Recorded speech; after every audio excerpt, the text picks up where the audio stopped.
Hey guys, so Lord here, back again with another video, and what I have for you today is a monthly update for the month of April 2022. And before we get into anything toy or action figure related, we're actually going to start this one out on a bit of a somber note, because those of you who follow me on Instagram at Overlord Productions, for those of you who don't already, know that I posted something about a week ago about my ex-girlfriend Jade, who unfortunately passed away around this time last year due to complications from COVID-19. And while I do know there's a lot of crap going around about COVID-19, is it this, is it that, is it really this, is it really that, at the end of the day, I did lose someone I really care about, and there's a good chance I may never get to see them ever again. So please keep your politics and opinions about the matter to yourselves. Do not go and be a jerk in the comments section, because that block button is real, and I sure as heck ain't afraid to use it. So with that being said, Jade would have wanted me to move on, but unfortunately that can be easier said than done. That said, your boy's been putting himself out there trying to find another girl to talk to, or at least more friends that are girls to talk to, with little to no success, I might add. But of course, anything worthwhile in life is not going to be easy to obtain, so it is what it is. But moving on to a much lighter note, there were a lot of good things that happened this past month for me, and we're going to talk about those now. First of which, I had a birthday, and for said birthday, I got a new kick-ass 8-foot shelf that goes out about a foot and goes up about a foot. Yeah, this thing is a freaking monster. And while it probably would have been put up by now, as of the time I'm recording this video, unfortunately, Mr. Brian, aka my dad, aka the old man, broke his tooth some time ago and is paying for it now because the thing got infected, so he's gonna have to get that thing pulled out. So fingers crossed he gets out of that okay. Hate to see him in so much pain, but I guess it is what it is, unfortunately. That said, other things I got for my birthday, I got the Super 7 Reaction Cliff Burton, the bassist from Metallica, really cool, as well as the NECA Toys Iron Maiden Aces High Retrocloth figure, which I have mixed opinions about. He's got a lot more plastic than I'm used to seeing on one of those, but again, it is what it is, I suppose. Probably the only way they could get around it.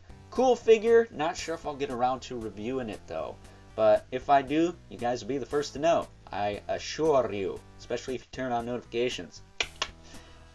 That said, the other thing I got for my birthday, well, from my parents anyways, I got to go see Breaking Benjamin, Seether, Starset, and Lacey Sturm last week, and that was a lot of fun, with the exception of people standing in the aisle being in the way.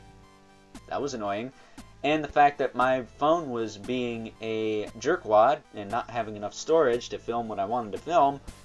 I had a really good time. I didn't get any merch just because it's expensive, and it also cuts into toy money. I would have liked a Breaking Benjamin or Seether t-shirt maybe, but I don't wear like t-shirts with stuff on them. I just wear blanks, so it doesn't make a whole lot of sense to spend the cash on something I'm probably not going to use.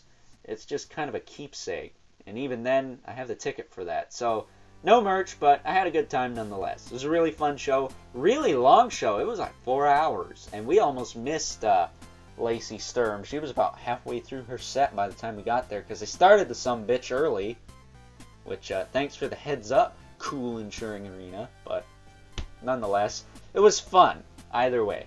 Had a fun time, played a lot of kick-ass songs. Starset was probably the most surprising of the bands, then Breaking Benjamin and Lacey Sturm after that. Seether I knew was going to rock it from the first song. I mean, they started out with Gasoline, and if you can pay attention to the video, you can hear Overlord's enthusiasm throughout it. So I think that's better than the "Go away" stuff from the Godsmack videos I've posted.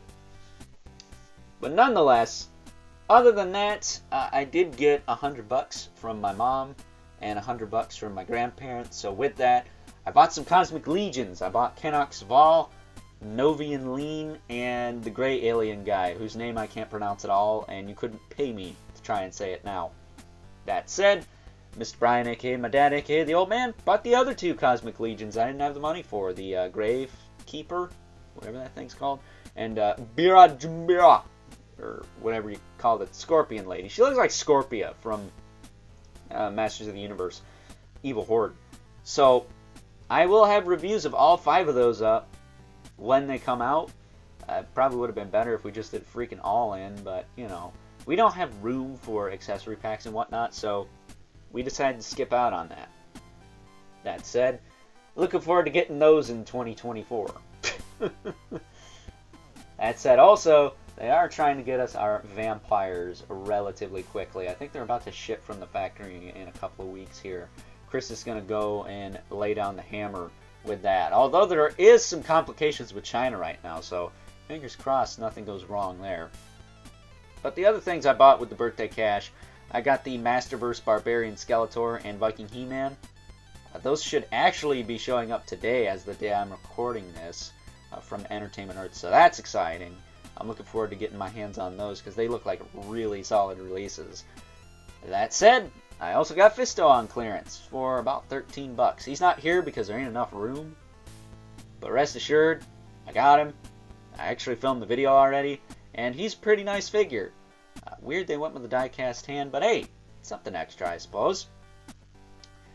That said, I keep missing out on Stupid Trap Jaw, and it's kind of pissing me off. I'm not gonna lie.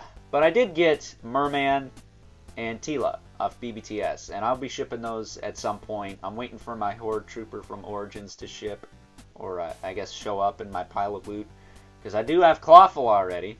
I don't know if they have anyone else on there yet, but I'm tempted to re-up my Sunman and Anti-Eternia He-Man pre-orders. And I also got the Frankenrath from the Universal Monsters Ninja Turtles from NECA in my pile of loot as well. And Paul Bailoff, while we're talking about stuff in there. That's the reaction figure. That's the first frontman from Exodus, for those of you not into the early days of thrash metal. And really, it's kind of funny that they made him and Cliff Burton at around the same time, because they were the main focus of the movie Murder in the Front Row. If you guys are into thrash metal, you will like that documentary, I assure you. Moving on from stuff that's not here, let's move on to some stuff that I did actually take a look at on the channel this past month. Like the giant figure sitting before you. We took a look at a lot of big figures this past month, King Shark included. He's not here because there's not enough space, and I already talked about him in the last monthly update. Also, another figure that's not here is Doctor Strange, the Walmart exclusive, which, can I just say, exclusives suck, especially if they're from a store starting with the letters W-A-L. You know who you are. Frickin' Baron Zemo bullshit. But at any rate, we did get a lot of good stuff this past month, like this awesome She-Spawn. Shout out to my super cool Aunt Tammy for that. She was nice enough to pick me that up for my birthday, like 2 weeks in advance. That's awesome.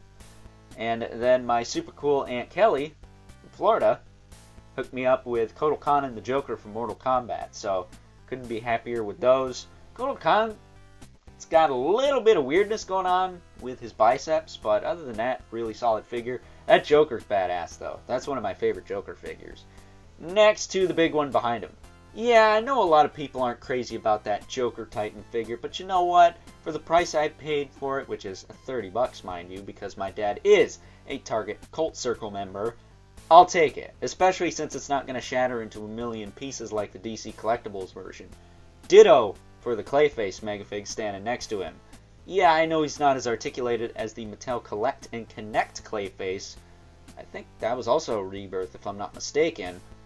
But at the end of the day, I paid 30 bucks for that, and the Jessica Cruz figure I need for the legs was 20 bucks originally, now 200. I think 30 bucks is a hell of a deal. So you know what?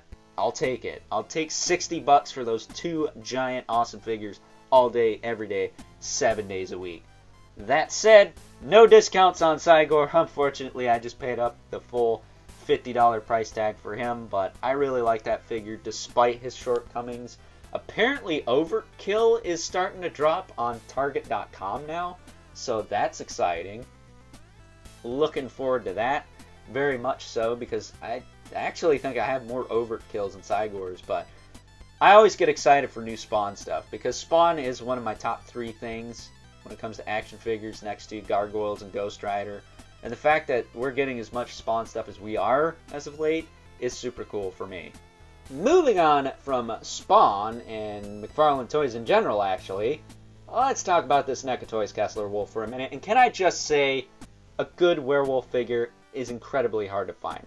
With the exception of this guy and the 2 creature replica werewolves, we don't have a lot of options out there. And while I do really like Fearfang from the Duel Masters line, he's not on the same level as this guy and the other 2 I just mentioned. So, unfortunately, it is what it is, but at the end of the day, this is still one of my favorite NECA Toys figures in my collection at this current time. I mean, this thing is right up there with Goliath and King Kong for me personally, and it's definitely going to be a contender for the Overlord Action Figure Hall of Fame come the end of the year this year. That said, I'm not sure if he qualifies for the top 13 of the year this year, mostly because I think he technically came out last year, but that said, I did make an exception for Optimus Primal for last year's list, so maybe your boy could fudge the numbers and squeeze good old David Kessler into this year's list. Only time will tell, I guess. But moving on from him, since I kissed that thing's ass enough in its own review that I posted earlier this week, check that out if you haven't already. Let's talk about something else I got in the very same pile of loot, and that is this Spider-Man Retro Card Sandman. This was a fan channel exclusive, and for those of you who remember my experience with the first Sandman I got, you know that I broke the arm at the bicep swivel because the pins they used on that joint are just not up to snuff compared to the Punisher and Luke Cage, who used the same body mold. So you would think, being Sandman, he would get the best treatment of the 3, but he actually got the short end of the stick, unfortunately. That said, while these are a little bit on the gummy side and the thin side, no less, I did lube these bicep swivels up, and I haven't had any problems with them since. So I highly suggest if you get this figure, you do the same, and you should be good. I do not recommend trying to pop them apart there, though. You'll probably just rip the peg off like I did on the first one. But moving on from him, we now have the 3 colorful characters from the magical world of Disney. Of course, I'm talking about the Super 7 Disney Ultimates Wave 1. And can I just say, these guys come with a crap load of accessories. And these things are damn near as good as a Mezco 1/12 collective figure, right down to the soft goods, the exception of Pinocchio, who just has a soft goods vest. Prince John has a soft goods robe, and so does Mickey Mouse. Granted, his gave me a little bit of an issue because the belt was falling down around his knees and whatnot, and he also had that issue with the foot that I mentioned in the What's in the Box I did for these guys. Other than that, I didn't have any issues with these figures. These figures are fan-freaking-tastic. I'm actually putting off reviewing these guys for a little bit just because they do come with so much stuff. That said, though, I will definitely get around to doing it at some point because I love Disney, I love old school Disney, and these figures are a physical embodiment of the Disney I know and love, and I couldn't ask for anything better than what we got. That said, though, they are a little bit on the loose side in places, but I understand why they did that. Because of the way these guys' anatomy works, you sure as hell don't want to break these things because they are thin in places, and I'd rather be safe than sorry, you know? I need to. Elmer's glue is a thing, and it does work. Just ask Thalog. So with that being said, I did also get the Ultimate Thulsa Doom, the second cult leader version of Thulsa Doom from the Conan line. I'll be sure to review that and the Conan at some point as well. I just didn't have enough room on screen to put that figure, so he's chilling with my other Conan figures at the moment.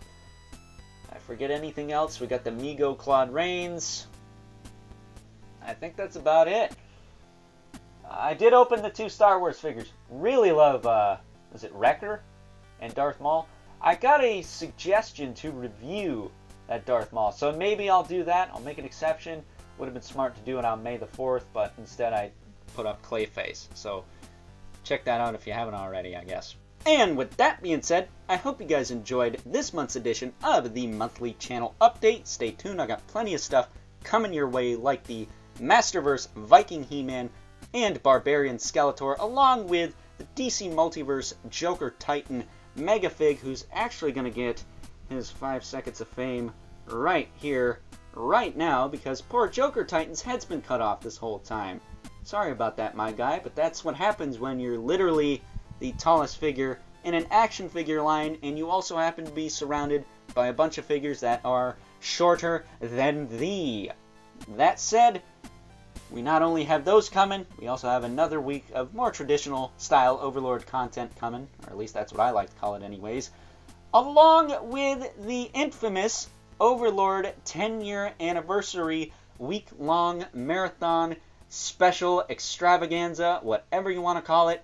Doesn't matter, because I have a ton of fun stuff planned that you guys are going to enjoy, I assure you. But, with that being said, if you are so inclined, please don't forget to comment, like, subscribe, and hit the bell so you know whenever I upload more content to the channel. And if you haven't already, please hit me up on Instagram at Overlord Productions. But as always, keep the comments civil, because the world sucks enough as it is, especially if you get a bad rap like the poor Joker Titan there. Yeah, I know the paint's not the best, but at least he doesn't shatter into a million pieces like the DC Collectibles version. You gotta give him that, right? And until next time, I'll catch you guys later.